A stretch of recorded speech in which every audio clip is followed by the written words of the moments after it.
O último inimigo a ser destruído é a morte. Boa noite, meus queridos irmãos, que a graça e a paz do nosso Deus e Salvador Jesus seja sobre todos.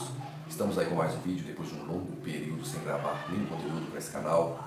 Peço desculpa aos irmãos, porque nesse período de 6 meses eu fiz 2 mudanças, mudei de cidade 2 vezes. E espero, com a graça de Cristo, gravar os vídeos como gravávamos.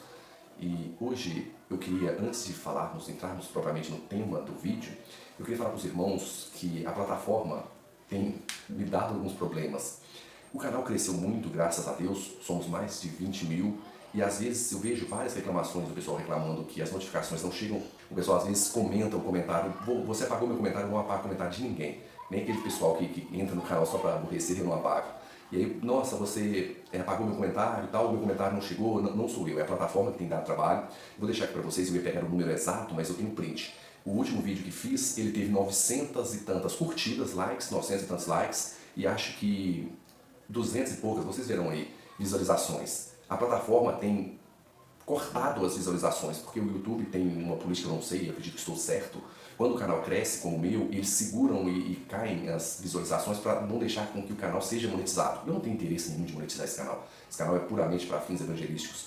E quando o canal é monetizado pequeno, talvez o canal consiga ser monetizado aí com 3 mil inscritos, aí o YouTube não deixa crescer, vai segurando, o canal não passa daqui, fica no máximo 5. Assim, tem as exceções, mas a maioria, né, por via de regra é isso. E esse canal, como cresceu muito e muito rápido, as visualizações, todo vídeo, ele tem, na primeira hora, uma hora e pouquinho de vídeo, 1.900 visualizações, com 1 hora após gravar o vídeo. No outro dia está 300 visualizações. No final da semana, costuma subir para 500 e voltar para 200 e poucas visualizações, ou seja, cortaram muitas visualizações, e prova disso é o número de likes ser maior que o número de visualizações. Mas eu queria pedir aos irmãos, se gostarem do vídeo, dê o like, se não gostarem, dê o dislike, comentem alguma coisa, de preferência comentem que seja uma boa noite, uma feliz semana, para que eu possa tentar controlar se os vídeos estão sendo assistidos, pelo menos nesses primeiros vídeos. Que o número de comentários e de likes, eu conseguirei ver se o vídeo está sendo visualizado e se o canal tem recomendado o vídeo para os inscritos do canal. Se a plataforma tem recomendado para os inscritos do canal. Então eu peço a ajuda dos irmãos nesse quesito para eu fazer uma avaliação aqui no YouTube. Dê o seu like, deixe seu comentário, que seja uma boa noite, uma feliz semana e Jesus abençoe a todos. Hoje eu quero falar desse tema, que é um tema muito importante, que é sobre a morte, meus irmãos. Tivemos uma perda incalculável de uma moça, ela é esposa de um amigo meu. E foi uma perda assim tão triste, uma moça nova, 30 anos, cristã, morreu em Cristo, graças a Deus. E foi uma coisa assim muito triste, ninguém esperava ela vir a falecer. E com esse falecimento eu fiquei tão sentido, eu não consegui dar um abraço no esposo dela, que é meu amigo. Não encontrei com ele, só vi passando de carro 2 vezes e só o cumprimentei, fiquei muito sentido, não tive reação para chegar perto dele. E essa moça, assim que ela veio a falecer, o pessoal a cidade toda ficou comovida, e a gente vê vários comentários das pessoas comentando sobre ela. Alguns desses comentários são o seguinte: chegou a hora, a pessoa vai mesmo, chegou a hora dela, ela vai mesmo. E um outro comentário é: Deus chamou ela para ir morar com ele. Entendo esses comentários, a pessoa assim, é um comentário de conforto, às vezes um comentário que a pessoa faz assim, motivado pela emoção. Só que assim, por que eu estou gravando esse vídeo? Porque às vezes nós cristãos, a maioria das pessoas que fizeram esses comentários são cristãos. Eu vejo que hoje temos pouco conhecimento do que realmente é a morte. Temos pouco conhecimento, muito pouco se fala, e eu vejo que a ideia espírita está adentrando nas igrejas de uma forma geral, pois esses comentários são de cristãos, pessoas cristãs verdadeiras. E é importante que tenhamos em mente o que realmente é a morte. E será que Deus chama as pessoas para ir morar junto com Ele? Será que chegou a hora, a pessoa vai mesmo? E o que me preocupa, assim, com esse tipo de pensamento, não é o pensamento em si, mas a forma como as pessoas têm lidado com a morte, essa forma tem ofuscado a maior promessa da Bíblia, que é a vinda de nosso Senhor e Salvador Jesus. Porque, dependendo como entendemos a morte, não precisa de Jesus voltar. Se a pessoa morre, ela vai direto para o céu, ela foi morar com Deus, para que Jesus voltar? A Bíblia diz em João 14 que Jesus ia preparar a morada e buscar a gente para que onde ele estivesse, estaríamos com ele. Ele viria nos buscar. Se a morte faz esse papel, não precisa de Jesus voltar para nos buscar. A gente morreu, a gente vai morar junto com ele. E eu quero trabalhar esses 2 tópicos, que chegou a hora, vai mesmo, e se Deus chama as pessoas através da morte para ir morar com ele. Quando a gente fala, chegou a hora, a pessoa vai mesmo, será que Deus, ele predestina, ou determina, ou define a hora da morte de cada pessoa? Será que Deus quer que a pessoa morra tal dia, tantas horas da tarde de tal mês? Claro que não, meus irmãos. Deus faz tudo para que o homem tenha vida. Quando a gente analisa Deus trabalhando na história, Deus trabalhando no cotidiano, no dia a dia, a gente vê que Deus quer que o homem tenha vida e vida em abundância. O que Deus mais quer é nos dar a vida e a vida eterna. Quando analisamos, a medicina é um instrumento, uma ferramenta de Deus. Todos os profissionais de saúde, médicos, enfermeiros, técnicos de enfermagem, todo mundo da saúde, é a mão de Deus agindo aqui na Terra. A medicina em si é a mão de Deus. Eu vejo como uma ferramenta de Deus aqui na Terra para prolongar a vida do ser humano. A indústria farmacêutica é uma ferramenta de Deus aqui com medicamentos.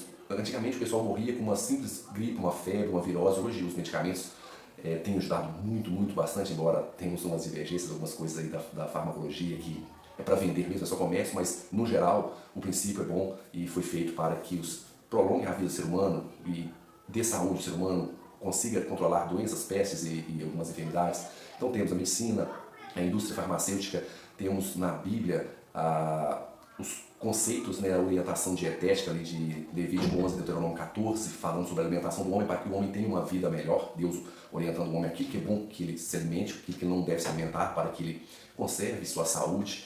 A gente vê também o que é, ao meu ver, o mais importante, que é uma demonstração que Deus quer que tenhamos vida e vida em abundância, é o sacrifício de Cristo na cruz do Calvário. Deus morreu para nos dar a vida eterna.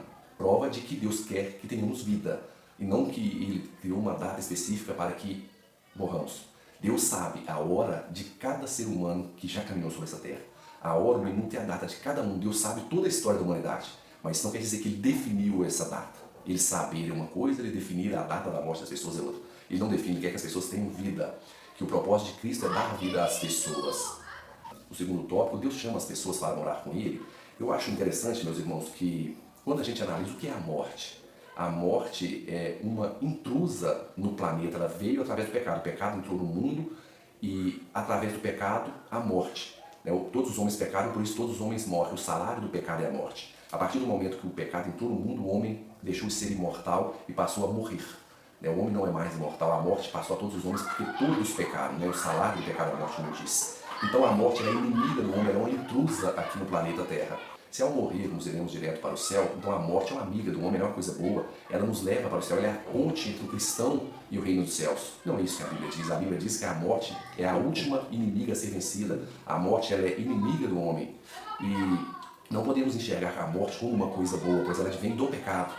O salário do pecado é a morte. E se a morte está levando o cristão aos céus, então a morte tem que ser uma coisa boa, os irmãos têm que entender isso.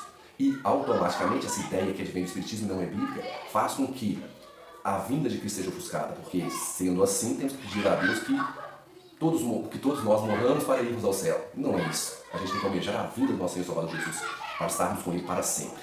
Leamos alguns textos. E quando esse corpo se revestir de incorruptibilidade, e quando o que é mortal se revestir de imortalidade, então se cumprirá a palavra que está escrita: tragada foi a morte pela vitória. Interessante que esse texto diz que o que é mortal se revestir de imortalidade, ou seja, não somos imortais, não temos nada imortal em nós. O nosso corpo se revestirá de imortalidade mediante a ressurreição por ocasião da vinda de Cristo. A morte, a nossa inimiga, ela será vencida. Quando lemos também, o último inimigo a ser destruído é a morte, ou seja, ela é inimiga do homem, ela não é uma amiga.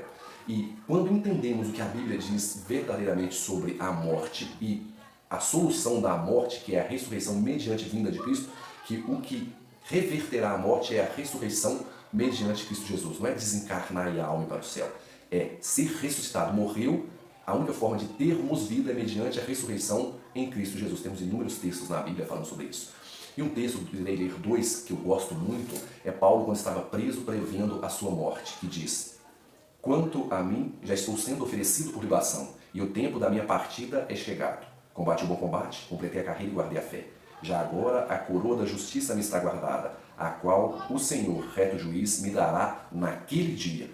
E não somente a mim, mas também a todos quanto amam a sua vinda. Ou seja, Paulo está dizendo aqui que a coroa da justiça iria ser dada a ele por ocasião da vinda de Cristo. Naquele dia, qual dia? Ele fez embaixo. Não somente a mim, mas todos quanto amam a sua vinda, a vinda de Cristo, a parousia, ou seja, a vinda de Cristo. É lá que receberemos a coroa da justiça, a imortalidade, a vida eterna, os cristãos, todos os cristãos. E se olharmos outro texto, que é o texto mais famoso sobre isso, é o texto de 1 Tessalonicenses 4, 13 a 18, que diz o seguinte: não queremos, porém, irmãos, que sejais ignorantes com respeito aos que dormem, para não vos entristecerdes como os demais que não têm esperança. Pois se cremos que Jesus morreu e ressuscitou, assim também Deus, mediante Jesus, trará em sua companhia os que dormem. Ora, ainda vos declaro por palavra do Senhor, isso, nós, os vivos que ficarmos, até a vinda do Senhor, de modo algum precederemos os que dormem. Ou seja, os vivos não vão passar na frente dos mortos e encontrar com Cristo primeiro. Seria a perspectiva deles, era que os vivos encontrariam com Cristo primeiro do que os mortos, os que estavam mortos. Não é o que o pessoal pensa hoje, o pensamento popular. Aí Paulo continua, porquanto mesmo o Senhor, dada a sua palavra de ordem, ouvida a voz do arcanjo, ressoada a trombeta de Deus, descerá dos céus, e os mortos em Cristo ressuscitarão primeiro. Depois, nós, os vivos, os que ficarmos, seremos arrebatados juntamente com eles entre as nuvens para o encontro do Senhor nos ares. E assim estaremos para sempre com o Senhor. Ou seja, só assim, mediante a ressurreição que acontecerá por ocasião da vinda de Cristo, seremos arrebatados e encontraremos com Jesus nos ares e estaremos para sempre com Ele. O único meio de irmos para o céu é mediante a volta de Cristo. Devemos almejar a vinda do nosso Senhor e Salvador Jesus. Somente dessa forma iremos para o céu. Eu tenho certeza que essa moça morreu em Cristo Jesus. Peço desculpa pelas crianças que estão brincando na rua, eu tenho que organizar um horário melhor para gravar esses vídeos. Ele estava quietinho quando eu começar o vídeo, eles começaram a brincar na rua. Mas essa moça, eu tenho certeza que ela morreu em Cristo Jesus, estará salva na manhã da ressurreição, eu tenho certeza da salvação dela, pois a salvação depende nem dela, nem sim da obra que Cristo realizou na cruz do Calvário. Porém, ela encontrará com Cristo por ocasião da vinda dele. Não somente ela, mas Paulo e todos os que aguardam a vinda de Cristo e nós também. Não vejo base bíblica para se crer em uma pessoa morrendo e indo para o céu. Temos vários vídeos aqui no canal falando da parábola de Rico e Lázaro, do ladrão na cruz e de outras interpretações que vão de encontro ao que a Bíblia realmente diz. E eu espero que esse vídeo tenha ajudado. E se Deus quiser, querendo Cristo, espero estar com vocês produzindo materiais como antes. Que Jesus abençoe vocês e dê a vocês uma semana abençoada.